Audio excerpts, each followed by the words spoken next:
Home. It's a bungalow on a blue Canadian bay. It's a green-shuttered room on an island in the Aegean. It's the once home house of wood and brick I fly 5,000 miles back to. It's this body of blood and bone, energy and memory, essence and awareness. It's this self I make thousands of feelings, thousands of healings into. My walls and windows, porch and kitchen, bedroom, living room, wine cellar, roof garden, study, bath, a sanctuary that surrounds me wherever I go, wherever I am. Welcome to the latest floating poetry broadcast, and thank you for leaning in to show 126 in my ongoing weekly series, coming to you live from the found home, my found home of Rhode Island by the sea. This is your poet and poetorialist Colin Goedecke, a voice for living our days more fully, more alively, more poetically. In broadcast 125, we talked of loss, losses of all kinds, actual or possible, unavoidable and reversible, from the personal to the societal to the environmental, and amidst all before us right now as individuals, as a society, as a humanity, finding rays of grounding, understanding, and welcome solace. This week, home, as a place of belonging, as a sanctuary, a haven. From leaving to coming home in different ways, to being, feeling at home in yourself, in your body, in nature, with a partner or among kindred others. The lasting meaning of homelands and hometowns, the timeless comforts of home and hearth, and more. I hope the cultural commentary, poetry, and inquiry I've lined up for us may lead to some deeper thoughts, memories, feelings among us, and inspirations. So let's make our way homeward together. Thought it'd be good to start with a definition of home. This is Verlin Klinkenborg. The definition of home: be it ever so humble, it's more than just a place, it's also an idea, one where the heart is. And he writes back in 2012, when did, quote, home become embedded in human consciousness? Is our sense of home instinctive? Are we denning animals or nest builders, or are we, at root, nomadic? For much of the earliest history of our species, home may have been nothing more than small fire and the light it cast on a few familiar faces, surrounded perhaps by the ancient city mounds of termites. But whatever else home is, and however it entered our consciousness, it's a way of organizing space in our minds. Home is home, and everything else is not home. That's the way the world is constructed. Not that you can't feel, quote, at home in other places, but there's a big psychological difference between feeling at home and being home. Feeling at home on the Tiwi Islands or in Bangalore or Vancouver, if you're not a native, is simply a way of saying that the not-homeness of those places has diminished since you first arrived. Some people, as they move through their lives, rediscover home again and again. Some people never find another after once leaving home. And of course, some people never leave the one home they've always known. In America, we don't quite know what to say about those people. Homesick children know how sharp the boundary between home and not home can be because they suffer from the difference as if it were a psychological thermocline. I know because I was one of them. I felt a deep kinship almost everywhere in the small Iowa town I grew up in. But spending the night away from home, at a sleepover with friends, made every street, every house seem alien. And yet, there was no rejoicing when I got back home in the morning. Home was as usual. That was the point. Home is a place so profoundly familiar you don't even have to notice it. It's everywhere else that takes noticing. In humans, the idea of home almost completely displaces the idea of habitat. It's easy to grasp the fact that a vireo's nest is not the same as her habitat, and that her habitat is her true home. The nest is a temporary annual site for breeding, useful only as long as there are young to raise, but we are such generalists, able to live in so many places, that, quote, habitat, when applied to humans, is nearly always a metaphor to say, my home is a habitat is true and untrue at the same time. Yet our psychological habitat is shaped by what you might call the magnetic property of home, the way it aligns everything around us.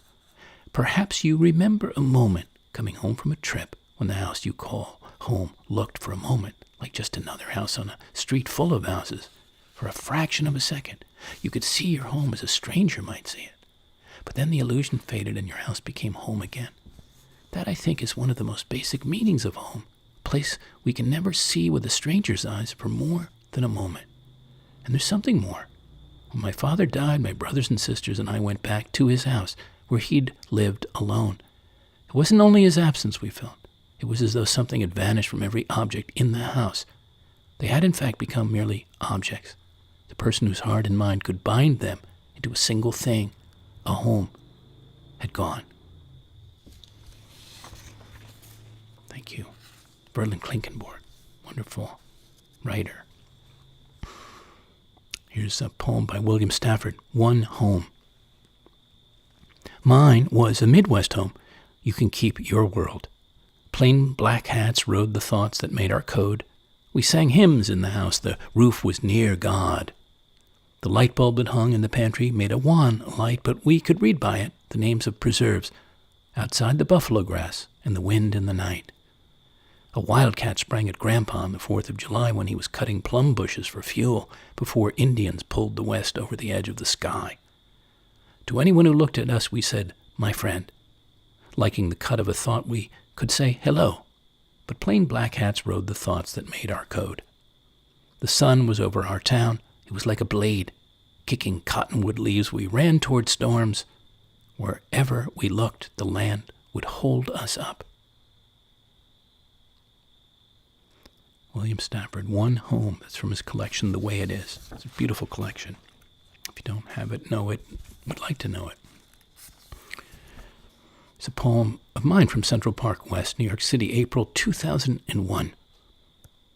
When the day has been decanted, when the house is settled for the night, and the dinner dishes are washed and dried, when the lights in the neighboring apartments are turned out and the moon is turned on, we unfold ourselves in bed to talk and read, side by side, then sink down into sleep when the day has been decanted.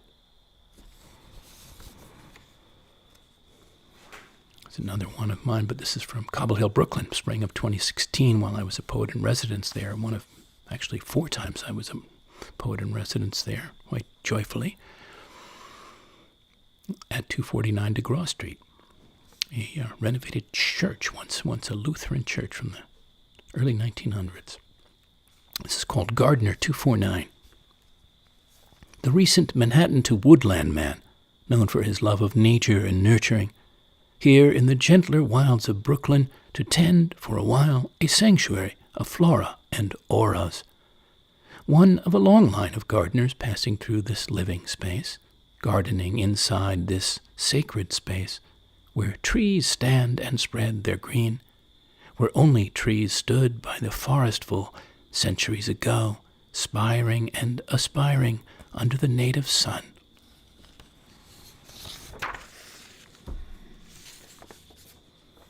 Some of you may know this next piece by William Butler Yeats, The Lake Isle of Innisfree. It's from, I believe, the 1920s. I don't have the exact date for this. Of course, he was one of the greatest poets of the English language. The Lake Isle of Innisfree.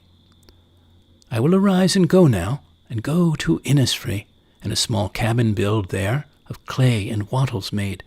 9 bean rows will I have there, a hive for the honey bee, and live alone in the bee-loud glade. And I shall have some peace there, for peace comes dropping slow, dropping from the vales of the morning to where the cricket sings. There midnight's all a glimmer, and noon a purple glow, and evening full of the linnet's wings. I will arise and go now, for always, night and day, I hear lake water lapping with low sounds by the shore. While I stand on the roadway or on the pavement's gray, I hear it in the deep heart's core. Thank you, Yeats. The writer William Faulkner said, whose home, by the way, was New Albany, Mississippi, "How often have I lain beneath rain on a strange roof thinking of home." Maybe we've all had those moments, whether it was rain or snow or anything. Well, this was a poem for a priestly friend of mine that I've known since I was 17. And it was written for his 80th birthday, just 2 years ago. We might reflect on all the homes we have had in our lives so far, and what each of them provided or imprinted, or we to them. This is 80 God-send leagues under the sea for Father Goedecke. 80 God-send leagues under the sea of life. The deep-spirited adventures of a man and man of the cloth, still in motion, clear devotion, through known and nameless waters and currents, passages and moments of growing, being, becoming, of discovering the hydrosphere of the heart, hidden grottos of the mind, a world of beauty and mystery below the surface of the everyday, whose leagues of voyaging have led him to many homes and sea-floored friendships, joys and soul-filled worships, and to today, this waving day, and wherever the tides of life may bring him tomorrow.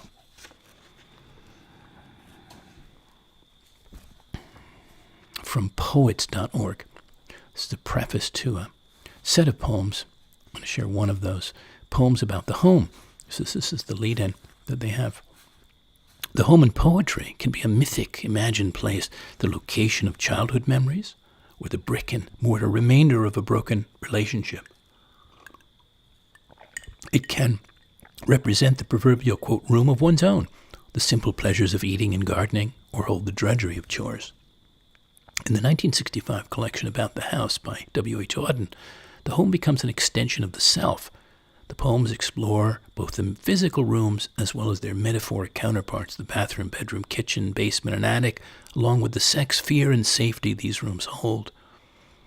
The poem Up There searches the collections of hats and letters in the attic, a room where men never venture, that offers a storage place for women and a hiding place for children. The poem Down There travels to the cellar with its creepy darkness and prehistoric roots. This is how the poem begins, by the way. The cellar underneath the house, though not lived in, reminds our warm and windowed quarters upstairs that caves, water scooped from limestone, were our first dwellings. The home can also represent the relationship of the couple it shelters. In Living in Sin, a poem by Adrienne Rich, mourning not only reveals the dust and grime that must be cleaned up, but exposes the couple themselves.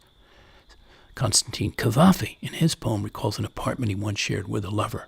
It's called The Afternoon Sun. I may share that. Slowly cataloging the remembered furnishings, stopping with the bed and the unavoidable recognition it provokes of their painful separation. There are also verses in praise and in disgrace of domesticity, the ironing, cleaning, and cooking, and so on and so on. But I'll just give you the Cavafy poem, The Afternoon Sun, which was written, I believe, back in the 1920s. This room, how well I know it. Now they're renting it, and the one next to it, as offices. The whole house has become an office building for agents, businessmen, companies. This room, how familiar it is. The couch was here, near the door, a Turkish carpet in front of it. Close by, the shelf with 2 yellow vases. On the right, no, opposite, a wardrobe with a mirror. In the middle of the table, where he wrote, and the 3 big wicker chairs. Beside the window, the bed where we made love so many times. They must still be around somewhere, those old things. Beside the window, the bed, the afternoon sun used to touch half of it. one afternoon at 4 o'clock we separated for a week only, and then that week became forever. Thank you, Kawafi. Well, I do have questions about home to ask you, dear listeners, as we go along here. Beginning with what home means to you. What does it bring up inside you, present or past or future? Is it a great haven, sanctuary, oasis? What are the ways you cherish your home, celebrate it? Do you have a home away from home? What is that, if you do? Do you long for a home of your own, if you don't have one or never had one? What are your treasured or other vivid memories, if you have them, of the home you were raised in? And the hometown, the people there, the spirit of the place? What about the homeland, home country you grew up in, if you're now or long since far from it? Do you remember being deeply homesick? When was that? Where were you? What was it like? Do you remember what it was like to leave a home for good, whether entering adulthood or as a result of a divorce or a misfortune or some necessary choice? And are we finding true compassion, enough compassion for the homeless people in our various countries, here in the United States and many countries and across the world, and what this may say about a great failure of our society to take care of these lost souls, these forgotten men and women and children? What have one or more of your memorable homecomings been in life? Maybe coming home to a beloved partner. What about a most delicious home-cooked meal forever in your sense memory? Where did you have it? Who was there sharing it with you? Who made it? Is there a dream home you imagine living in one day? If so, what is it like? And what about feeling at home in your body, in yourself, your being, and in the world? Maybe home is or can be for wherever you are at the moment. I know it's so for me, as I spoke of in the opening poem. Questions to ponder. I came across another wonderful writer that I haven't read in quite some time, and I'd never read this piece, so it's new to me and maybe you, maybe all of us. It's The Meaning of Home by John Berger, Berger, from thoughtco.com. And the slight intro is about this. John Berger was a highly regarded art critic, novelist, poet, essayist, and screenwriter who began his career as a painter in London. And for me, his best-known work is Ways of Seeing, 1972, a series of essays about the power of visual images. Really incredible book, very inspiring and illuminating. So in this passage from And Our Faces, My Heart, Brief as Photos, 1984, he draws on the writings of Mircea Eliade, a Romanian-born historian of religion, to offer an extended definition of home.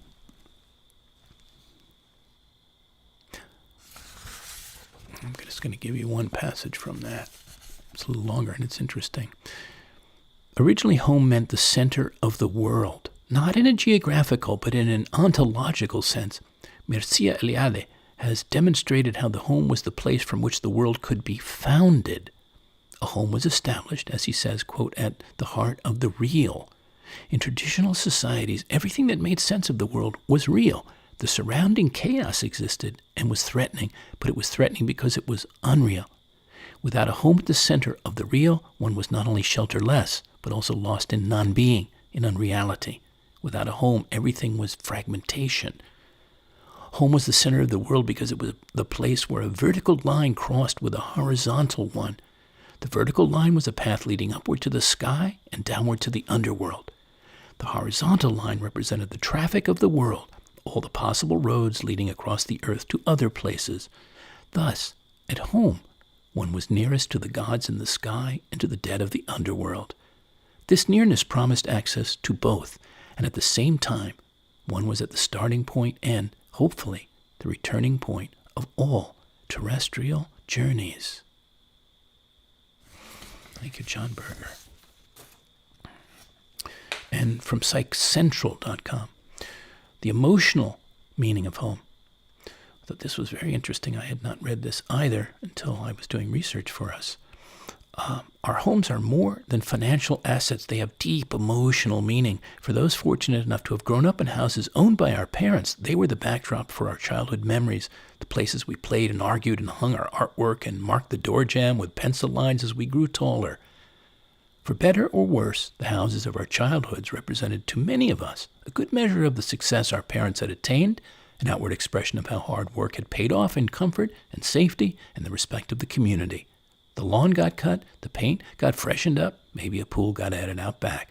When things went well, our houses grew with us.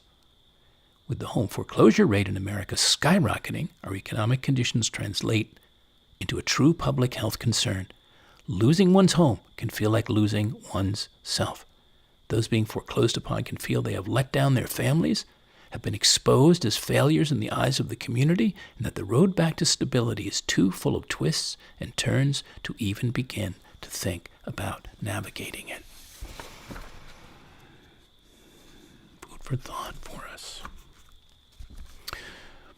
Going Home, New Orleans, by Cheryl Saint-Germain, for her grandmother, Teresa Frank.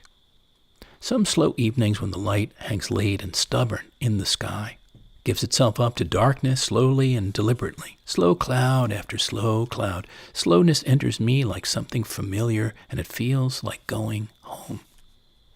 It's all there in the disappearing light. All the evenings of slow sky and slow loving, slow boats on sluggish bayous. The thick-middled trees with the slow-sounding names, oak, mimosa, pecan, magnolia. The slow tree sap that sticks in your hair when you lie with the trees, and the maple syrup and pancakes and grits, the butter melting slowly into and down the sides like sweat between breasts of slow-eyed strippers, and the slow-throated blues that floats over the city like fog, and the weeping, the willows, the cut onions, the cayenne, the slow-cooking beans with marrow-thick gravy, and all the mint juleps drunk so slowly on all the slow southern porches, the bourbon and sugar and mint going down warm and brown, syrup and slow, and all the ice cubes melting in all the iced teas, all the slow-faced people sitting in all the slowly rocking rockers, and the crabs and the shrimp and crawfish, the hard shells slowly and deliberately and lovingly removed, the delicate flesh slowly sucked out of the heads and legs and tails, and the slow lips that eat and drink and love and speak that slow, luxurious language, savoring each word like a long-missed lover, and the slow-moving nuns, the black habits dragging the swollen ground, and the slow river that cradles it all, and the chicory coffee that cuts through it all, slow-boiled and black as dirt, and the slow dreams, and the slow healing wounds, and the slow smoke of it all slipping out, ballooning into the sky, slow, deliberate, and magnificent. Going Home, New Orleans, Cheryl Saint-Germain. Thank you for that. Beautiful. Jane Kenyon's poem, Coming Home at Twilight in Late Summer. We turned into the drive, and gravel flew up from the tires like sparks from a fire. So much to be done. The unpacking, the mail and papers, the grass needed mowing. We climbed stiffly out of the car. The shut-off engine ticked as it cooled. And then we noticed the pear tree, the limbs so heavy with fruit they nearly touched the ground. We went out to the meadow. Our steps made black holes in the grass, and we each took a pear and ate, and were grateful.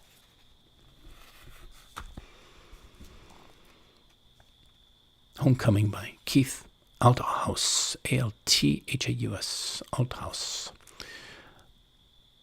We drove through the gates into a maze of little roads with speed bumps now that circled a pavilion, field house, and ran past the playing fields and wound their way up to the cluster of wood and stone buildings of the school you went to once. The green was returning to the trees and lawn. The lake was still half lidded with ice and blind in the middle.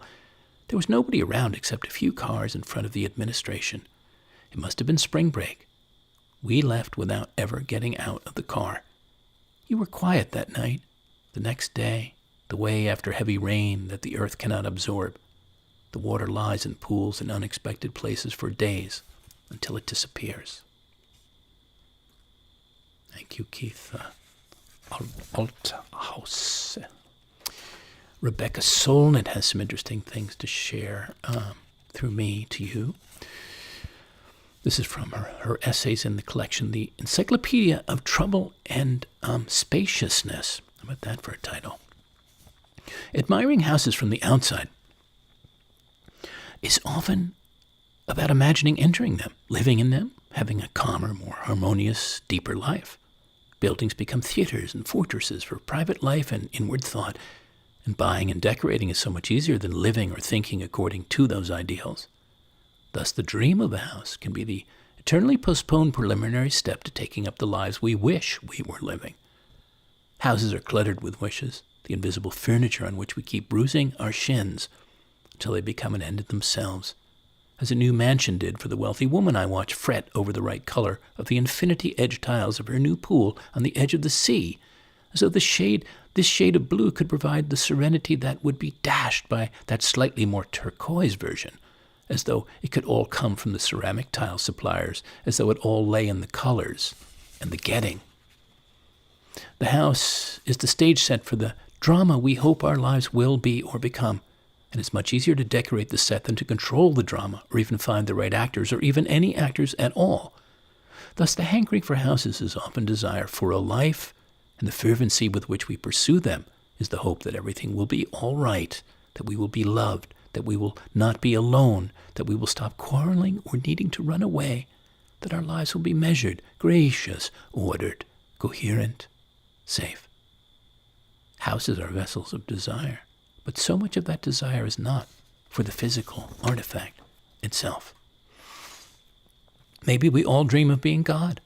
The God who breaches dams, moves houses, suddenly erects bridges, decides where forests will be and who will die, and we graduate from the dollhouse to our own house if we are lucky, where we assume a role somewhere between God the Creator and the chambermaid, choosing but carrying out more painfully the clean floor, the dinner for six, the potted plants, the framed prints. The execution is difficult. The dreaming is easy and unending. Thank you, Rebecca Solnit. I found that very interesting. I hope you did also. I wanted to us to reflect on houses and homes that enchanted us, or our own or others, near or far away. This is a poem about one I found quite magical, wildly magical actually, in New York City, in Chelsea, neighborhood of Chelsea, lived in by an artist, Ben Zion, for 60 plus years, and now belongs to a friend of mine, with all of the collection still in it, of all the art he made and all the things he collected over his entire life. Quite marvelous and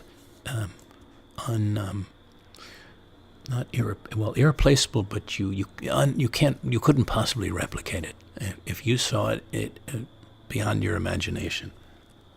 So I'd love to share the House of Wonder with you. A layer cake of lifelong creating and collecting. 6 stories filled with curiosities from the world's corners and cultures, and the work of the rampant hands and motive heart of the now absent but felt present artist over half a century later. 6 stories and the confecting of wars, histories, ponderings, and pieces later.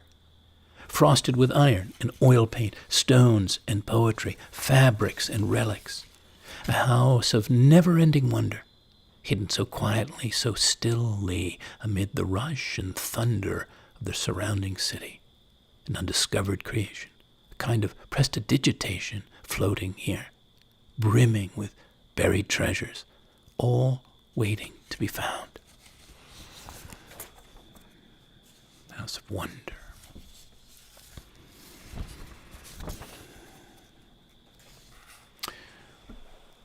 How often do you think of our planet Earth as home? Joy Harjo. My house is the red earth. My house is the red earth. It could be the center of the world. I've heard New York, Paris, or Tokyo called the center of the world, but I say it is magnificently humble. You could drive by and miss it. Radio waves can obscure it. Words cannot construct it, for there are some sounds left to sacred, wordless form. For instance, that fool crow, picking through trash near the corral, understands the center of the world as greasy strips of fat. Just ask him. He doesn't have to say that the earth has turned scarlet through fierce belief after centuries of heartbreak and laughter. He perches on the blue bowl of the sky and laughs. Thank you, Joy Harjo. That's from Secrets from the Center of the World. I do know that collection. It's quite marvelous.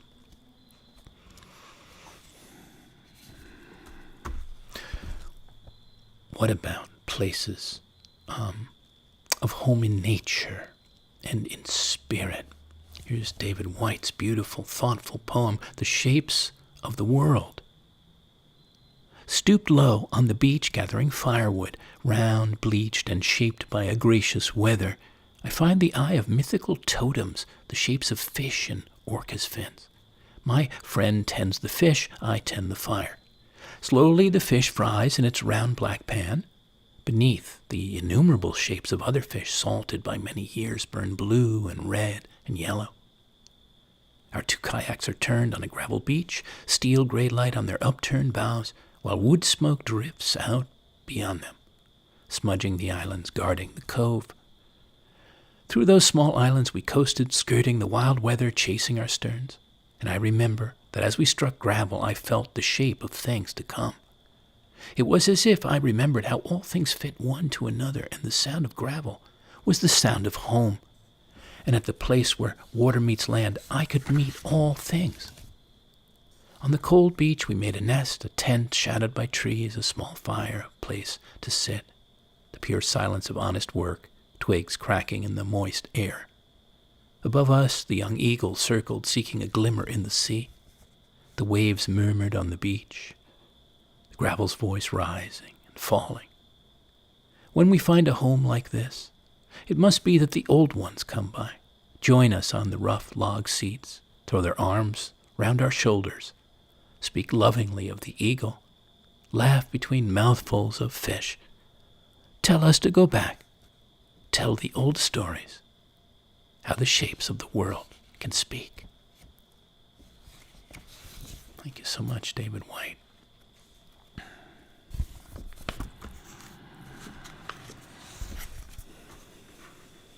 There are certainly towns and cities and countries and continents where many are at home, maybe you, whether native to them or not, and states here in America that also offer welcome, nourishing states of being. I feel I'm in one that I've found, been here a few years now, a couple of years, very joyfully, contentedly. So I found my good state of being here by the sea, in New England and Rhode Island, the ocean state. And this was a piece for a very dear friend of mine of forever, 40 plus years, Richard Russack, who has a place in Maine, and I think he considers that his true home, his soul home. This poem is called The State of Maine. The state of Maine is the natural state of this man, this joyfully new-harbored, safe-harbored man, salt-aired and pure blue-watered man, a summering state of being that lasts year-long, lifelong, is welcome again and again by this boundless lover, appreciator of this state, this sea, this tonic for spirit and body, its peace, its simple, easeful harmony. Let's tell him I shared that tonight.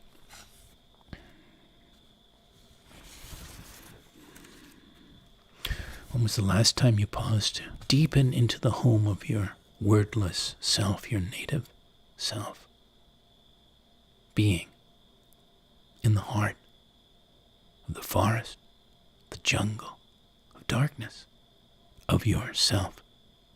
Standing still in the heart of places far larger than you imagine, taking in, drinking in all the immensities, all the subtleties, where streams of primal feelings, visceral knowings, flow through your body, echo clearly through every openly, deeply receiving chamber.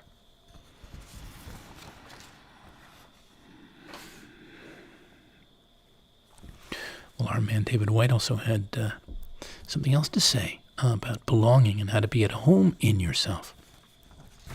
I want to share that slip of that. He said, to feel as if you belong is one of the great triumphs of human existence, and especially to sustain a life of belonging and to invite others into that.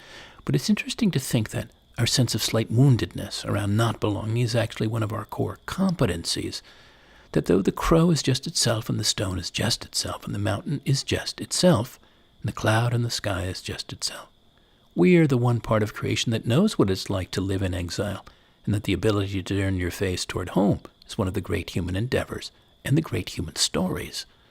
It's interesting to think that no matter how far you are from yourself, no matter how exiled you feel from your contribution to the rest of the world or to society, that, as a human being, all you have to do is enumerate exactly the way you don't feel at home in the world, to say exactly how you don't belong.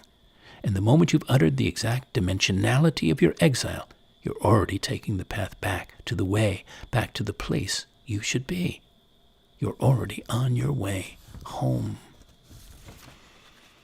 Thank you, David White. And I'd like to follow that with a poem of mine, Hibernacle.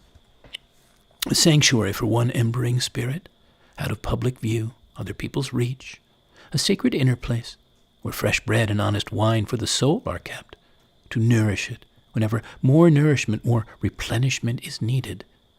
A hallowed place we can each learn to find, enter, be, for communing in solitude with our source, our kindling essence.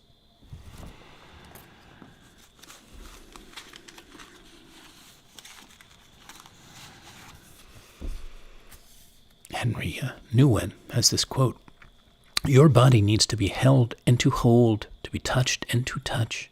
None of these needs is to be despised, denied, or repressed, but you have to keep searching for your body's deeper need, the need for genuine love. Every time you are able to go beyond the body's superficial desires for love, you are bringing your body home and moving toward integration and unity.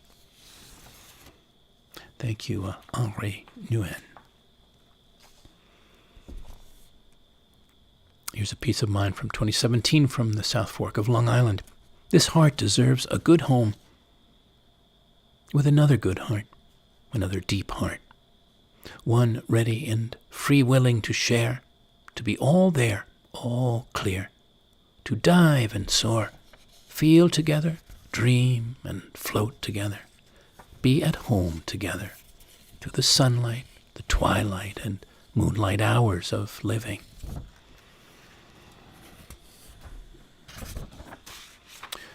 Well, who doesn't love, appreciate a good home-cooked meal? Ever rarer for many people these days. And in this case, also a wildly seductive one. This is Home Cooking by Mary Ann Waters. New poet, new poem to me, for you and us. Didn't you ever wonder about her passion for cooking? The wooden spoons, the spatula, the whisk, the way she slides her hands over the smooth grain of the rolling pin?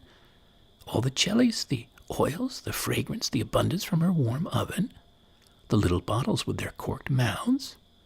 Why she flexes her thighs as she stirs, knowing you're there behind her, buzzing in her ears for honey.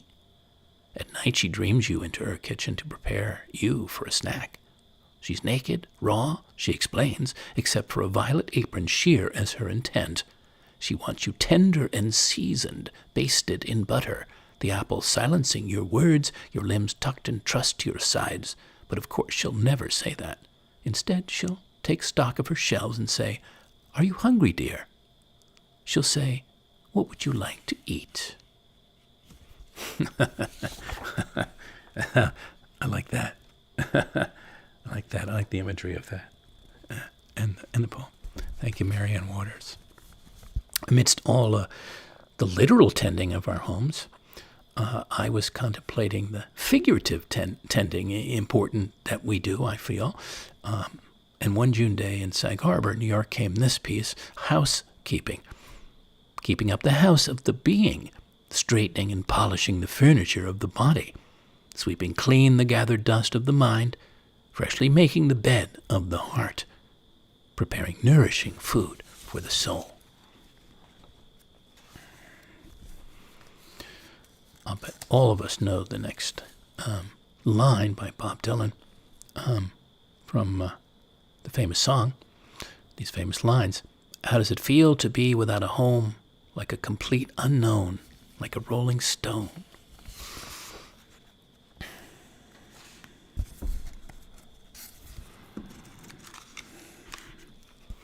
Thomas Lux has this poem. He has lived in many houses, furnished rooms, flats, a hayloft, a tent, motels, under a table, under an overturned rowboat, in a villa, briefly, but not as yet a yurt. In these places he has slept, eaten, put his forehead to the window glass, looking out. He's in a stilt house now, the water passing beneath him half the day, the other half its mud. The tides do this, they come, they go, while he sleeps, eats, puts his forehead to the window glass. He's moving soon, his trailer to a trailer park, or to the priory to live among the penitents, but in his own cell, with wheels to take him when it's time to go, to boathouse, houseboat with a little motor, putt-putt, to take him across the sea or down the river, where at night, anchored by a sandbar at the bend, he will eat, sleep, and put his eyelids to the window of the pilot house until the anchor-hauling hour, when he'll embark again toward his sanctuary, harborage, salt box, home. Thank you, Thomas Lux. Leaving havens and heavens. Once you've lived in them, known such bliss in them, they're beyond hard to leave.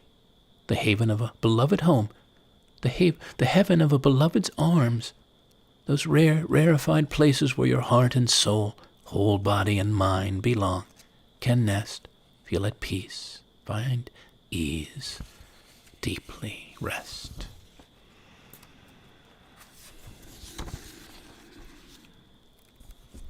Where do you belong? Yes, you belong here in your body, in this state of being, of you-ness. Though ponder if you belong any longer. If not here, in this given place, somewhere else, to leave and enter an inner place that may be calling you to a different yet revealed outer one, where you may and wholly more freely belong. So lean in, listen in a kind of silence with the nautilus ear of your spirit, and gaze out with the eye of your heart for clear, pointing signs.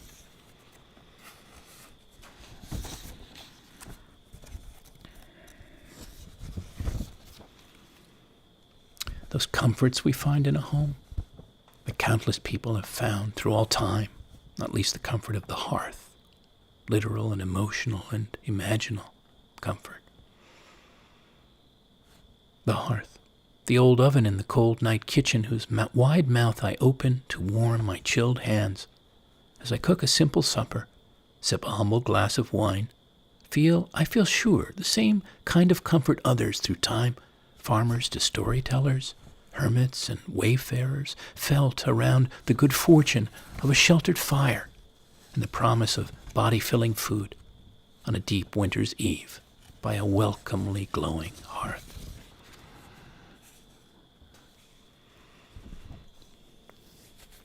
Linda Parsons' poem, Home Fire. Whether on the boulevard or gravel back road, I do not easily raise my hand to those who toss up theirs an anonymous hello merely to say, I'm passing this way. Once out of shyness, now reluctance to tip my hand, I admire the shrubbery instead. I've learned where the lines are drawn and keep the privet well trimmed. I left one house with toys on the floor for another with quiet rugs and a bed where the moon comes in. I've thrown myself at men in black turtlenecks only to find that home is best after all. Home where I sit in the glider, knowing it needs oil, like my own rusty joints. Where I coax blackberry to dogwood and winter to harvest, where my table is clothed in light. Home where I walk out on the thin page of night without waving or giving myself away, and return with my words burning like fire in the grate. Thank you, Linda Parsons. Lovely.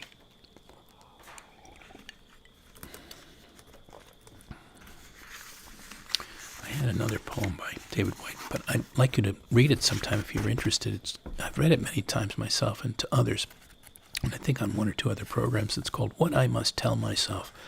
But I won't read it tonight because in the interest of time, I'm going to go to other things for us. Like Joyce Sutphins' poem Homesteading, now as we come into the last a few sharings and musings for now.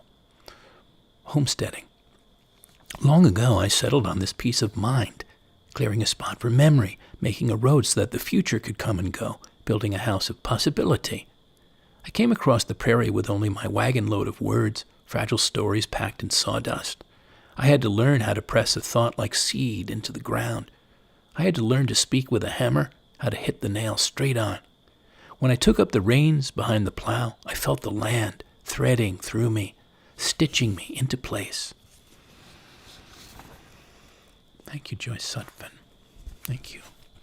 A poem by the Bengali poet back in time, who was a Nobel laureate poet, Rabindranath Tagore. The time that my journey takes is long, and the way of it long. I came out on the chariot of the first gleam of light and pursued my voyage through the wildernesses of worlds, leaving my track on many a star and planet. It is the most distant course that comes nearest to thyself, and that training is the most intricate, which leads to the utter simplicity of a tune. The traveler has to knock at every alien door to come to his own, and one has to wander through all the outer worlds to reach the innermost shrine at the end. My eyes strayed far and wide before I shut them and said, "Here art thou." The question and the cry, "Oh, where?" melt into tears of 1,000. Thank you, Tagore. Well, let me bless the beautiful, precious, and irreplaceable home of our bodies, dear listeners. And you can do it also on your own in any voiced or silent or other way. I do it so often, and did so here in Maine, up in Maine in 2017. I bless this body.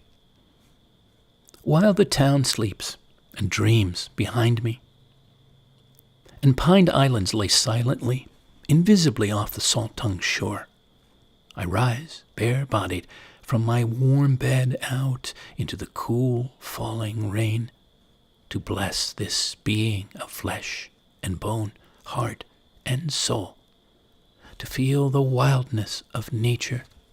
Let the blissful, sensual world touch my willing skin, bathe my upraised face, fill my upturned palms. Let the elements of this pure living place anoint me on this pouring autumn night.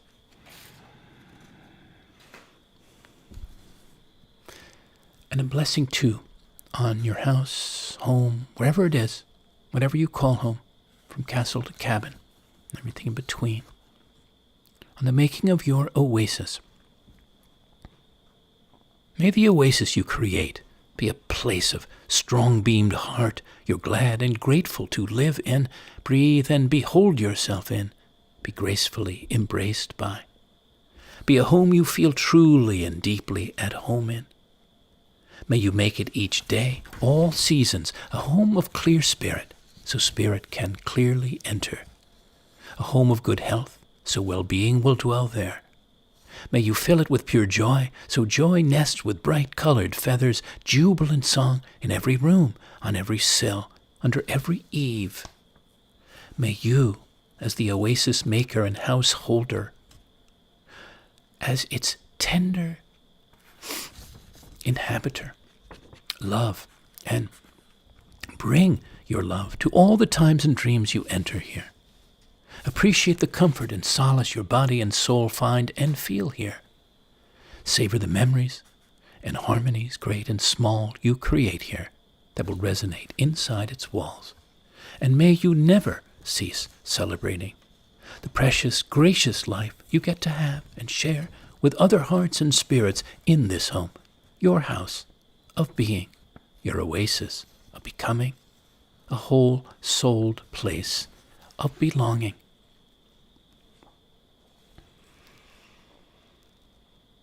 And last for now, an ode to a house and beautiful home inside and out, beautiful on all levels in the Lake Country of New York State. I wrote this back in late June of 2021, beginning of summer. The house on the lake is surrounded by flowers, clouds of summer trees, tranquil sun-spangled water, singing birds, grazing deer, is filled with quiet hours, breaths of shade-cool breeze, rooms of well-kept order, well-eyed beauty, cheer, is graced with showers of love, care, and ease, good food, wine, and laughter, by the dear lady living here, blooming here, at this house on the lake. Well, thank you again for leaning in, listening, feeling, and homing in, for sharing these broadcasts with friends and others, and sending contributions at times of thanks for given programs. Maybe thanks for this one tonight. I would welcome that, or for my efforts creating and presenting them all, 126 live casts so far, no plans to stop. If you have a suggestion or question, send a note to me, Colin at thepoetorialist.com. You can send a gift of any amount, any time by Venmo to fivefold, FIVEFOLD at pipeline.com, or by PayPal, or by mail to me at P.O. Box 1032, Westerly, Rhode Island 02891, or through my site, thepoetorialist.com, and the Donate tab. Patrons can host or sponsor me now and then as a working poet in residence in a given place in the world for a given time, a given season, to create a new flight of poetic art and dedicate it to them. Email me and we'll discuss the opportunities. Meanwhile, you can hear all the broadcasts online, on YouTube, on the floating poetry playlist. I hope you'll lean in again, soon again. Until then, dear listeners, may you find great comfort and joy in your home, from the home of yourself to the home country and culture you belong to whatever home surrounds and shelters you now as we speak, and to peace and harmony with your neighboring home dwellers, and compassion for all those across our world who've lost or have so sadly had to leave their cherished homes, their hearths, their havens. Goodbye for now, in good spirits.